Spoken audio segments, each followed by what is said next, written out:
नमस्कार साथियों, स्वागत है आप सभी का सत्य एक्सीलेंट यूट्यूब चैनल पे। आज इस वीडियो में आपको बताने वाले हैं ट्रांसफार्मर चैप्टर से मोस्ट इम्पोर्टेंट क्वेश्चन, जो कि अब तक मैंने दो वीडियो पहले ही बना रखा है, पार्ट 1 और पार्ट 2 के अंतर्गत, और ये वीडियो होने वाला है पार्ट 3 के अंतर्गत। तो यदि आपने पार्ट 1 और पार्ट 2 नहीं देखा है तो इस वीडियो के डिस्क्रिप्शन बॉक्स में आपको लिंक दे दूंगा, वहां से आप पिछली वीडियो भी देख सकते हैं। तो चलिए आज का प्रश्न शुरू करते हैं प्रश्न संख्या 41 से, जहां पे पूछा जा रहा है पावर ट्रांसफार्मर को ठंडा करने के लिए किसका उपयोग किया जाता है। जहां पहला ऑप्शन दिया गया है पंखा। हालांकि पंखा सहायक हो सकता है कूलिंग के लिए, लेकिन मुख्य यदि हम कहें कि इसका ही उपयोग किया जाता है पावर ट्रांसफार्मर को ठंडा करने के लिए, तो ये कहना यहाँ पे गलत होगा। और बी ऑप्शन दिया गया ट्रांसफार्मर आयल, तो ये आपका बिल्कुल सही होगा, क्योंकि ट्रांसफार्मर जो आयल होता है इससे क्या होता है, गर्मी जो होती है बाहर निकलती है, या आप ऐसे भी कह सकते हैं कि ट्रांसफार्मर आयल जो है वो गर्मी को बाहर निकालने के लिए उपयोग किया जाता है और ट्रांसफार्मर को एक तरह से इंसुलेशन प्रदान करता है। तो ये इसका काम होता है ट्रांसफार्मर आयल का। और उसी को लेकर प्रश्न में पूछा जा रहा है कि ट्रांसफार्मर को ठंडा करने के लिए किसका उपयोग किया जाता है, तो ट्रांसफार्मर आयल का उपयोग किया जाता है। ऑप्शन आपका बी सही हो जाएगा। बाकी सी ऑप्शन दिया गया है बैटरी से, तो बैटरी से इसका कोई संबंध नहीं होता है, कूलिंग से तो इसका कोई मतलब ही नहीं है। और डी ऑप्शन दिया गया फ्यूज, तो फ्यूज तो सुरक्षा के लिए होता है, इसका ट्रांसफार्मर में कोई यूज नहीं है। हमारा प्रश्न के अनुसार केवल बी ऑप्शन सही हो जाएगा। आगे देखते हैं। आगे प्रश्न में पूछा जा रहा है ट्रांसफार्मर किस प्रकार की सप्लाई पर कार्य करता है। तो ट्रांसफार्मर जो है वे केवल एसी सप्लाई पे काम करता है। यहाँ पर आपका ए ऑप्शन सही हो जाएगा। ट्रांसफार्मर जो है जो बदलते हुआ जो चुंबकीय फ्लक्स होता है उस पे काम करता है, जो केवल एसी सप्लाई से प्राप्त होता है। तो ये आपका सही होता है ऑप्शन ए करेक्ट आंसर।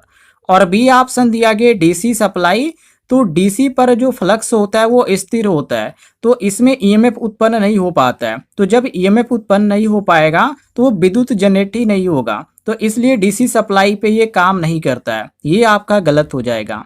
और सी ऑप्शन दिया गया एसी और डीसी दोनों, तो ये तो आपका ऐसे ही गलत है, क्योंकि दोनों पर काम ही नहीं करता है।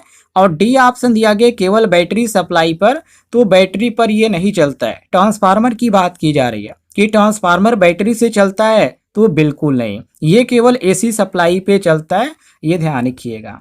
आगे देखते हैं प्रश्न संख्या 43, जहां पे साथियों पूछा जा रहा है कि ट्रांसफार्मर में सप्लाई किस वाइंडिंग से जुड़ी होती है। मतलब कि प्राथमिक वाइंडिंग से जुड़ी होती है, या द्वितीयक वाइंडिंग से जुड़ी होती है, या तृतीयक वाइंडिंग से, या न्यूट्रल वाइंडिंग से। तो ये केवल प्राइमरी वाइंडिंग से जुड़ी होती है। जी हाँ, कैसे, ये भी आप समझ लीजिए। प्राथमिक वाइंडिंग को केवल जो जोड़ा जाता है वो एसी सप्लाई से जोड़ा जाता है, ये तो क्लियर है।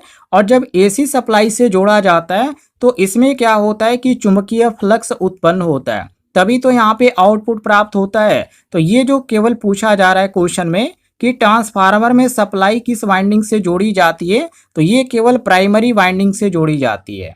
और बी ऑप्शन दिया गया द्वितीयक वाइंडिंग, तो द्वितीयक वाइंडिंग से जोड़ा जाता है, वो केवल लोड जोड़ा जाता है। और लोड किससे जोड़ा जाता है, तो सेकेंडरी वाइंडिंग से। सेकेंडरी वाइंडिंग से लोड ये जुड़ा होता है, तो ये द्वितीयक वाइंडिंग उसको बोला जाता है। और सी ऑप्शन दिया गया तृतीयक वाइंडिंग, तो तृतीयक वाइंडिंग आपको नॉर्मल ट्रांसफार्मर में नहीं देखने को मिलेगा। विशेष प्रकार के जो ट्रांसफार्मर है जो बड़े बड़े इंडस्ट्रियल क्षेत्रों में प्रयोग किए जाते हैं उसमें आपको देखने को मिलेगा। और डी ऑप्शन दिया गया न्यूट्रल वाइंडिंग, तो न्यूट्रल वाइंडिंग तो नहीं है, ये सामान्य नाम है, ऐसा कोई वाइंडिंग नहीं है, ये गलत है। हमारा प्रश्न के अनुसार केवल यहाँ पर ए ऑप्शन सही हो जाएगा। आगे बढ़ते हैं साथियों। अगले प्रश्न में पूछा जा रहा है ट्रांसफार्मर का कोर किससे बनाया जाता है। तो ट्रांसफार्मर का जो कोर होता है उसके लिए हम उपयोग करते हैं लेमिनेटेड सिलिकॉन स्टील। जी हाँ, लेमिनेटेड हम क्यों कह रहे हैं, इसके पीछे कारण है। लेमिनेटेड इसलिए यहाँ पे कहा जा रहा है क्योंकि इसमें हानि होती है, जिसको हम एडी करंट लॉस के नाम से जानते हैं।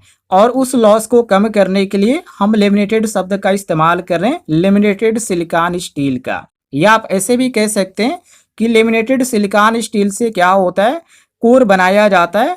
और कोर इसलिए बनाया जाता है, इसी का विशेष तौर पे इसी का इस्तेमाल किया जाता है ताकि जो हानि है, ईडे करंट जो लॉस है वो कम हो सके।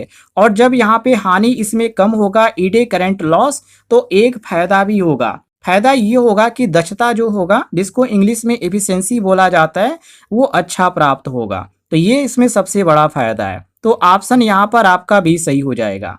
और सी ऑप्शन दिया गया एल्युमिनियम। तो एल्युमिनियम तो ये इसका इस्तेमाल नहीं कर सकता, कंडक्टर के रूप में आप इस्तेमाल कर सकते हैं, लेकिन आप कोर बनाने में इसका इस्तेमाल नहीं कर सकते क्योंकि बहुत ही जल्द घिस जाता है, ये ध्यान रखिएगा।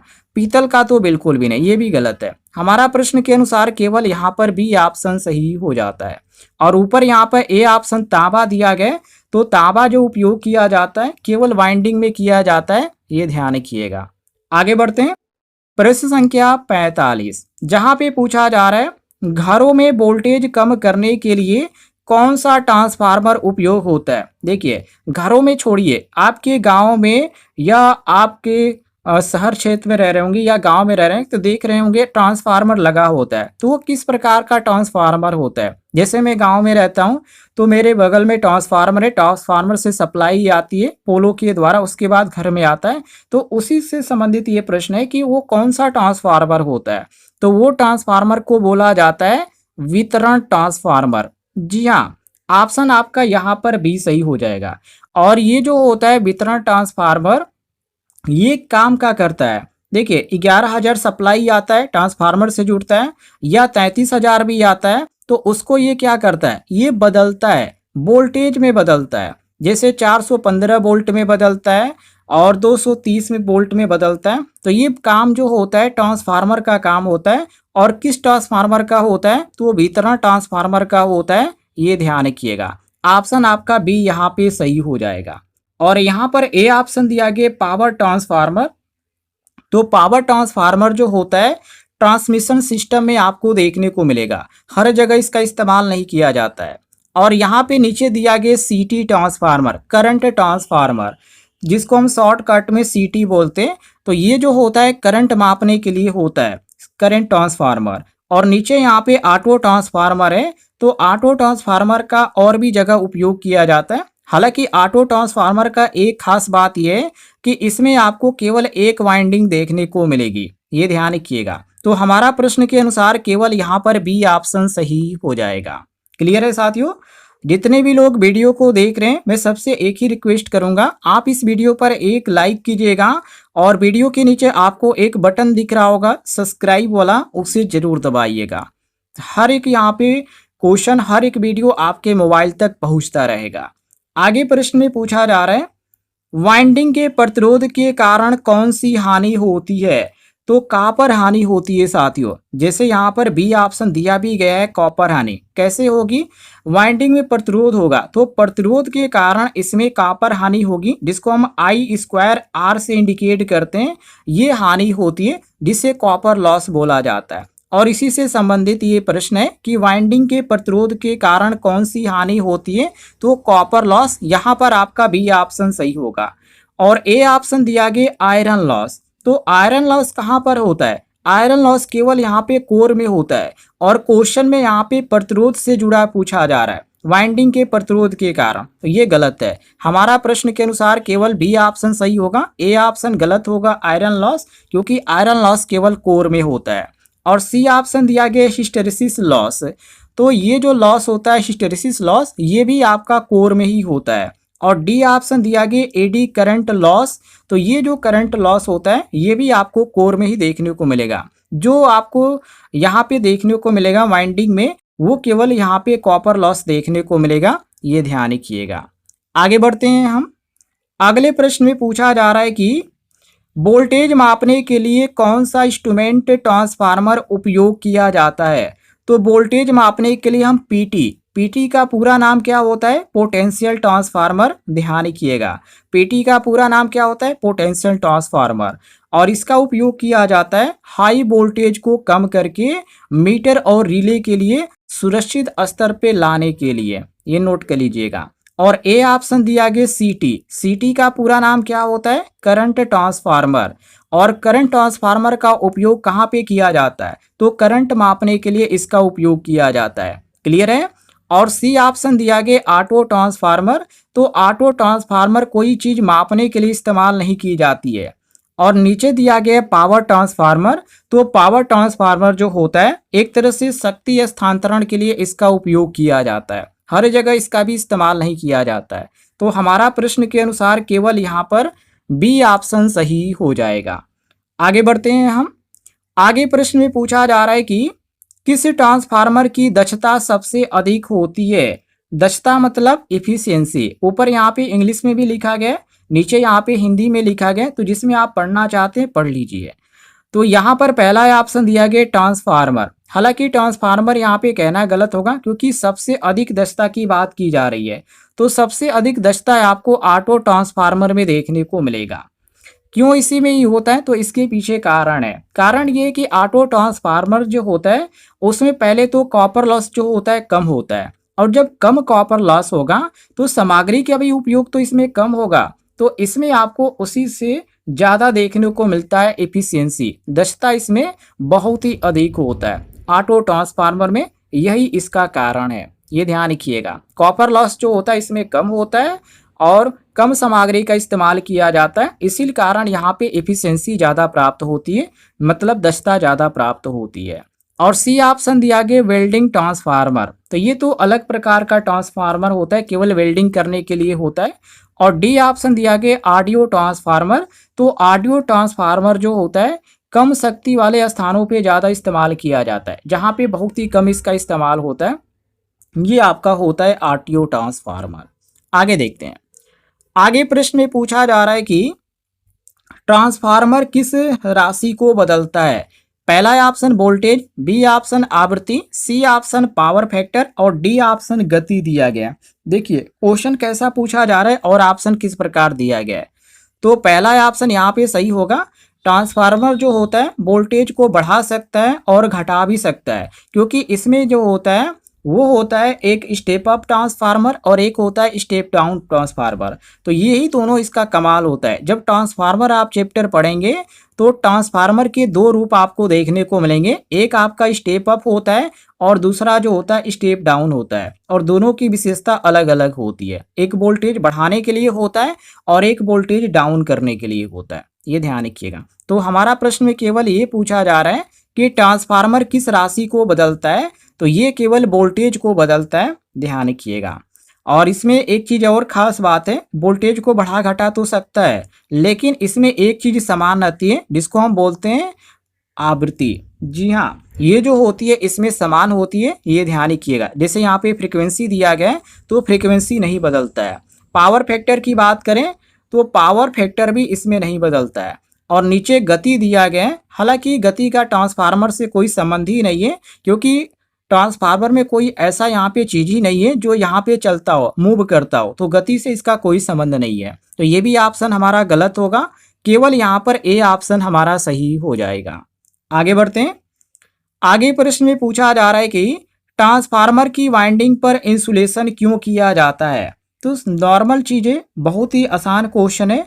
कोई भी वायर यदि है तो उस पर आप यहाँ पे इंसुलेशन कर रहे हैं, मतलब कि क्या सुरक्षा के लिए कर रहे हैं, शॉर्ट सर्किट न हो इसलिए कर रहे हैं, तो वही यहाँ पे आंसर हो जाएगा आपका ऑप्शन बी, शॉर्ट सर्किट रोकने के लिए। ये आपका बी ऑप्शन सही होगा। वाइंडिंग का जो टर्न होता है यदि आपस में यहाँ पे टच करता है या कह सकते हैं कि संपर्क करता है तो वो शॉर्ट सर्किट होता है। तो उसी संपर्क को न करने के लिए हम क्या करते हैं, इंसुलेशन करते हैं, और उसी से संबंधित ये प्रश्न है। तो ऑप्शन आपका बी सही हो जाएगा। और ए ऑप्शन दिया गया वजन बढ़ाने के लिए, तो ये तो बिल्कुल यहाँ पे गलत हो जाएगा। और सी ऑप्शन दिया गया आवृत्ति बढ़ाने के लिए, तो आवृत्ति तो इसमें बढ़ता ही नहीं है, तो ये आपका वैसे ही गलत है। और सी ऑप्शन दिया गया कोर लॉस कम करने के लिए, तो कोर लॉस जो होता है कम करने के लिए इंसुलेशन की जरूरत नहीं होता है, किस चीज़ की जरूरत होता है, तो इसमें आपका यहाँ पे लिमिटेड जो होता है उसकी ज़रूरत होता है। और यहाँ पर जैसे यहाँ पे सी ऑप्शन दिया गया आवृत्ति बढ़ाने के लिए, तो आप एक चीज़ नोट कर लीजिएगा, ट्रांसफार्मर में आपसे कोई भी यहाँ पे प्रश्न करे कि आवृत्ति बढ़ा सकते हैं या घटा सकते हैं या परिवर्तन होता है, तो आप बिल्कुल भी आप ऐसा ना कीजिएगा, क्योंकि ट्रांसफार्मर में आवृत्ति कभी नहीं बदलती है, नोट कर लीजिएगा। तो हमारा प्रश्न के अनुसार जो सही होगा वो केवल ऑप्शन बी होगा करेक्ट आंसर, शॉर्ट सर्किट रोकने के लिए। क्लियर है? आगे देखते हैं। अगले प्रश्न में पूछा जा रहा है कि ट्रांसफार्मर का मुख्य कार्य क्या है। कार्य की यदि हम बात करें तो ट्रांसफार्मर का काम होता है एसी वोल्टेज को बढ़ाना या घटाना, लेकिन ध्यान रखिएगा केवल एसी को, डीसी पे ये काम नहीं करता है ट्रांसफार्मर। तो ऑप्शन यहाँ पर आपका ए सही हो जाएगा। और यहाँ पर भी ऑप्शन दिया गया एसी को डीसी में बदलना, तो ये तो आपका बिल्कुल गलत है, क्योंकि ट्रांसफार्मर जो होता है एसी को डीसी में नहीं बदलता है। तो ये किसका काम होता है जो एसी को डीसी में बदलता है? तो ये काम होता है रेक्टिफायर का। हालांकि रेक्टिफायर से क्वेश्चन नहीं है, तो ये हमारा ऑप्शन गलत हो जाएगा। और सी ऑप्शन दिया गया डीसी को एसी में बदलना, तो डीसी को एसी में ट्रांसफार्मर नहीं बदलता है बल्कि इन्वर्टर बदलता है, तो ये भी ऑप्शन आपका गलत है। और डी ऑप्शन दिया गया विद्युत ऊर्जा को संग्रहित करना, तो ये भी गलत है, क्योंकि ट्रांसफार्मर जो है ऊर्जा संग्रहित नहीं करता है। कौन करता है? बैटरी करता है। क्लियर है? हमारा प्रश्न के अनुसार केवल यहाँ पर ए ऑप्शन सॉरी हाँ बिल्कुल ए ऑप्शन सही होगा, एसी वोल्टेज को बढ़ाना या घटाना, क्योंकि ट्रांसफार्मर का मुख्य कार्य यही है वोल्टेज को बढ़ाना और घटाना, क्योंकि इसमें स्टेप अप होता है और स्टेप डाउन होता है और उसी के माध्यम से बढ़ाया जाता है और घटाया जाता है। क्लियर है साथियों? आगे देखते हैं। आगे प्रश्न में पूछा जा रहा है कि वोल्टेज बढ़ाने के लिए कौन सा ट्रांसफार्मर उपयोग किया जाता है। देखिए, जब बढ़ाने की बात किया जाए तो उसमें आपका स्टेप अप, मतलब यहाँ पे ऐसे समझ लीजिए, यदि आप एक लाइन आप ऐसे खींच लीजिए, और जब बढ़ाने की बात किया जा रहा है मतलब कि ऊपर आप चीना खींचिए, तो ये अप, तो ये आपका बढ़ेगा। अप मतलब बढ़ेगा। स्टेप अप जब कहा जाएगा तो ऊपर मतलब कि बढ़ेगा, और जब डाउन किया जाए नीचे, तो आप नीचे एरो समझिएगा, स्टेप डाउन, तो उस समय वोल्टेज घटेगा। तो हमारा क्वेश्चन में ये कहा जा रहा है कि वोल्टेज बढ़ने के लिए कौन सा ट्रांसफार्मर उपयोग किया जाता है। तो इसमें उपयोग किया जाता है स्टेप अप ट्रांसफार्मर, क्योंकि स्टेप अप ट्रांसफार्मर में सेकेंडरी वोल्टेज जो है प्राथमिक वोल्टेज से अधिक होती है, तो इसलिए इसका उपयोग जो किया जाता है वोल्टेज बढ़ाने के लिए किया जाता है। तो यहाँ पर आपका ए ऑप्शन सही हो जाएगा। वहीं यहाँ पे बी ऑप्शन दिया गया स्टेप डाउन ट्रांसफार्मर, तो स्टेप डाउन ट्रांसफार्मर जो है वोल्टेज कम करता है। और नीचे यहाँ पे दिया गया वितरण ट्रांसफार्मर, जैसे आप यहाँ पे देखिए, तो वितरण ट्रांसफार्मर जो होता है ये अलग होता है, ये ध्यान रखिएगा। समान ट्रांसफार्मर होता है, ये वोल्टेज को घटाता है। और डी ऑप्शन दिया गया करंट ट्रांसफार्मर, तो करंट ट्रांसफार्मर मापने का काम करता है, करंट मापने का काम करता है, ये अलग है। हमारा प्रश्न के अनुसार केवल यहाँ पर ए ऑप्शन सही हो जाएगा। आगे बढ़ते हैं। अगले प्रश्न में पूछा जा रहा है कि स्टेप अप ट्रांसफार्मर में किस वाइंडिंग में अधिक टर्न होते हैं। तो द्वितीयक वाइंडिंग जो होती है उसमें अधिक टर्न होता है। कैसे? देखिए, सेकेंडरी वाइंडिंग में अधिक टर्न होने के पीछे एक कारण है, सबसे पहला हाई वोल्टेज, क्योंकि हाई वोल्टेज प्राप्त होता है, इसलिए स्टेप अप ट्रांसफार्मर में यही आपका विकल्प सही होगा, द्वितीयक वाइंडिंग। क्लियर है? अधिक इसमें टर्न होता है, ये भी यहाँ पे कारण है, तो ऑप्शन यहाँ पर भी आपका सही हो जाएगा। वहीं यहाँ पर ए ऑप्शन दिया गया प्राथमिक वाइंडिंग, तो प्राथमिक वाइंडिंग में जो टर्न होता है मतलब कि जो उसमें लपेटे जाते हैं, जो वाइंडिंग जो होती है वो उसमें संख्या कम होती है, ये ध्यान रखिएगा। दोनों समान है ऐसा तो यहाँ पे नहीं होता, ये तो आपका ऐसे ही गलत हो जाएगा। और डी ऑप्शन दिया गया कोई वाइंडिंग नहीं होती है, तो ऐसा कोई चांस ही नहीं है, क्योंकि हर एक ट्रांसफार्मर में वाइंडिंग होती है। हालांकि किसी ट्रांसफार्मर में एक वाइंडिंग होती है, जैसे कि ऑटो ट्रांसफार्मर हो गया, और भी यहाँ पे बहुत सारे ट्रांसफार्मर हैं जिसमें दो दो वाइंडिंग होती है, लेकिन ये कहना गलत है कि बिना वाइंडिंग का ट्रांसफार्मर होता है, ये तो सरासर गलत है। तो हमारा प्रश्न के अनुसार केवल यहाँ पर बी ऑप्शन सही हो जाएगा। आगे बढ़ते हैं। प्रश्न संख्या 54, जिसमें पूछा जा रहा है स्टेप डाउन ट्रांसफार्मर में किस वाइंडिंग में कम टर्न होता है।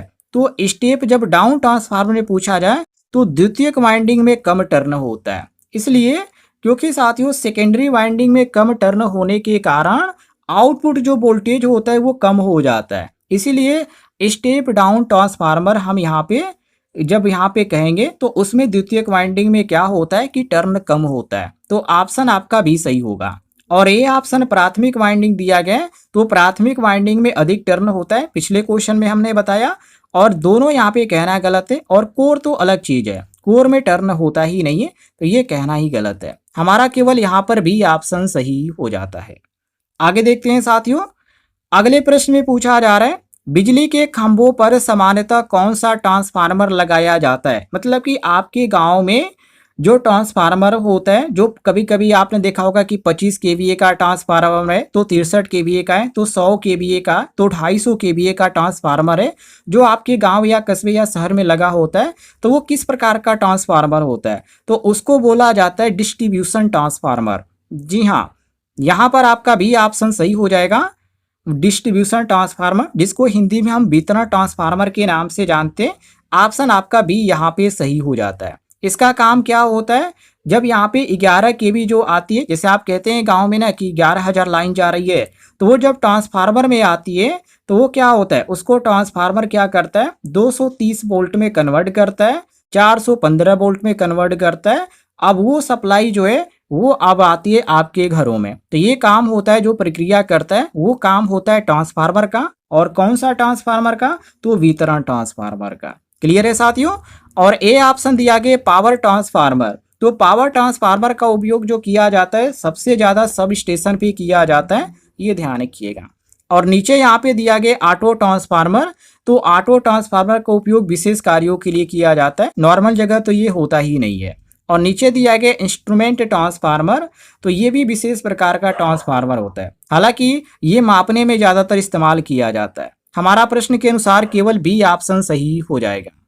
आगे बढ़ते हैं, प्रश्न संख्या 56, जिसमें पूछा जा रहा है कि उच्च धारा को सुरक्षित रूप से मापने के लिए कौन सा ट्रांसफार्मर उपयोग किया जाता है। जब धारा की बात की जाए कि धारा मापने के लिए कौन सा ट्रांसफार्मर उपयोग किया जाता है, तो सीटी का आप नाम ध्यान रखिएगा। सीटी मतलब करंट ट्रांसफार्मर। और यहाँ पे आपका दिया गया बी ऑप्शन सीटी, तो सीटी का उपयोग जो किया जाता है ये आपका करंट ट्रांसफार्मर होता है, धारा को मापने के लिए उपयोग किया जाता है। अब ये कितना यहाँ पे धारा माप सकता है, तो ये जो है 1 एम्पियर से, ध्यान रखिएगा, 1 एम्पियर से 5 एम्पियर तक ये जो है ये धारा जो है माप सकता है आसानी से। और एक तरह से जो सुरक्षित इसका मान है वो निकालेगा और रिले तक यहाँ पे पहुँचाने का काम करता है। ये रिले भी होता है, मीटर भी होता है, तो वहाँ तक पहुँचाने का काम करता है ये करंट ट्रांसफार्मर। पीटी होता है पोटेंशियल ट्रांसफार्मर, तो ये वोल्टेज मापने के लिए होता है। सीटी करंट ट्रांसफार्मर, ये करंट मापने के लिए होता है। और सी ऑप्शन दिया गया ऑटो ट्रांसफार्मर, तो ये तो ऑटो ट्रांसफार्मर का उद्देश्य अलग होता है। और डी ऑप्शन दिया गया पावर ट्रांसफार्मर, तो ये तो एक तरह से शक्ति हस्तांतरण के लिए होता है, ये अलग चीज है। हमारा प्रश्न के अनुसार केवल बी ऑप्शन यहाँ पे सही हो जाएगा। प्रश्न संख्या 57 को देखिए, जहां पे साथियों पूछा जा रहा है ट्रांसफार्मर आयल का मुख्य उपयोग किस लिए किया जाता है।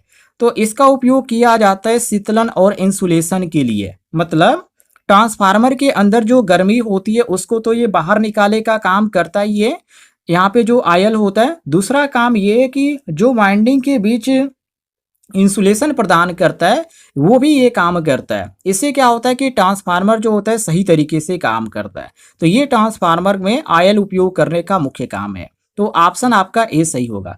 बाकी पेंटिंग, स्नेहन और सफाई ये अलग चीजें, ये इससे संबंध नहीं है। हमारा प्रश्न के अनुसार केवल ए ऑप्शन यहाँ पे सही हो जाएगा।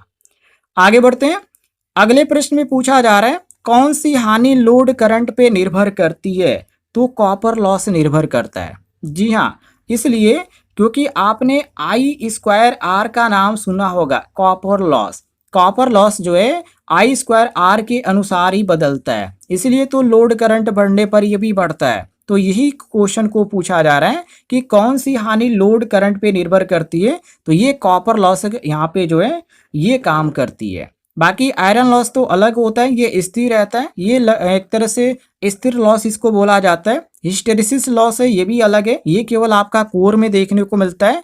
और एडी करंट जो लॉस है, ये तो आपका एडी करंट लॉस जो है ये भी कोर से ही संबंध रखता है। तो हमारा प्रश्न के अनुसार केवल यहाँ पर बी ऑप्शन सही हो जाएगा। आगे बढ़ते हैं, अगले प्रश्न में यहाँ पे पूछा जा रहा है कि वोल्टेज मापने के लिए कौन सा इंस्ट्रूमेंट ट्रांसफार्मर उपयोग किया जाता है। तो पीटी का हम उपयोग करते पोटेंशियल ट्रांसफार्मर का, और यहाँ पर आपका बी ऑप्शन दिया गया पोटेंशियल ट्रांसफार्मर। क्लियर है, ये काफी इजी क्वेश्चन है, ध्यान रखिएगा। जब भी हाई वोल्टेज का मान बदलने की बात किया जाए तो वोल्ट मीटर एक तरह से सुरक्षित रिले तक जो यहाँ पे बनाए रखता है वो होता है पीटी पोटेंशियल ट्रांसफार्मर। और ऑटो ट्रांसफार्मर तो अलग चीज है।